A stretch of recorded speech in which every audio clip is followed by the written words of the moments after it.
Most families intend to have the conversation. They know they should. They talk about doing it someday, after the holidays, when things slow down, when the kids are in town. Then life has a meeting for them, a diagnosis, a fall, a health incident or accident, a phone call from the hospital, and suddenly the conversation's happening in the waiting room or a hospital hallway or during a crisis where emotions are high and options are fewer than they were 6 months earlier. You see, in property decisions, we teach that the best decisions are rarely made during a crisis. The best decisions are made before one. If you're going to have a family meeting, let's talk about that. Let's talk about how to have the right one. Who should be in the room? One of the biggest mistakes families make is inviting everyone before they have clarity about the purpose of the conversation. Start with people who have a role in the decision.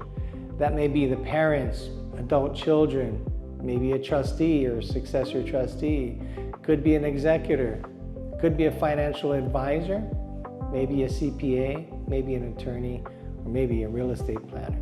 Here's a tip we often share. Don't start with the family home. Start with the investment properties. Why? Because investment properties usually carry less emotional weight. The family home is filled with memories. Investment properties are often easier to discuss objectively. Starting there lowers the temperature and helps everyone practice having productive conversations before discussing the most emotional asset, the home. The opening question that changes everything in Chapter 4, how to get your family on the same page. Well, we introduce a simple but powerful question. Can we agree? Not who's right or who's wrong. We just simply ask, can we agree? Can we agree that mom and dad's wishes matter most? Can we agree that taking care of mom and dad matter most? Can we agree that preserving our family relationships is the most important thing to us? Can we agree that we want to make thoughtful decisions around our properties versus emotional ones? Can we agree that clarity is better than assumptions? See, the goal isn't an agreement on every solution. The goal is an agreement on the principles that will guide your discussion and your conversation. What if a sibling disagrees? Well, let's be honest. Many families already know who the difficult conversation is likely going to involve, right? The mistake is waiting until the meeting to discover their concerns. Having conversations beforehand, asking questions, listen, seeking understanding before seeking agreement. Curiosity over judgment always wins. One of our core beliefs in property decisions is questions unite, assumptions divide. Sometimes a sibling who disagrees isn't being difficult. Sometimes they're carrying information, fears, concerns maybe no one has ever taken the time to understand. And what if one parent won't participate? Well, this is common for people in our situation. One spouse may be ready while the other may not be.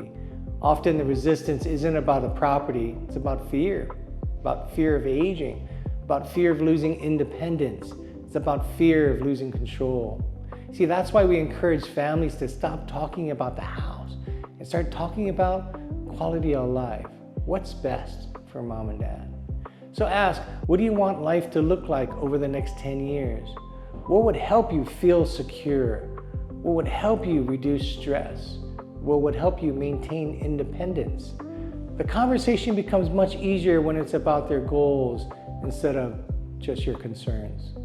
Most families skip this first meeting. The first meeting is not the goal. The first meeting is the beginning. See, most families leave the meeting feeling relieved because they finally had a conversation, and then they never schedule the next one. Nothing ever gets documented. No action items are assigned. No professionals are consulted.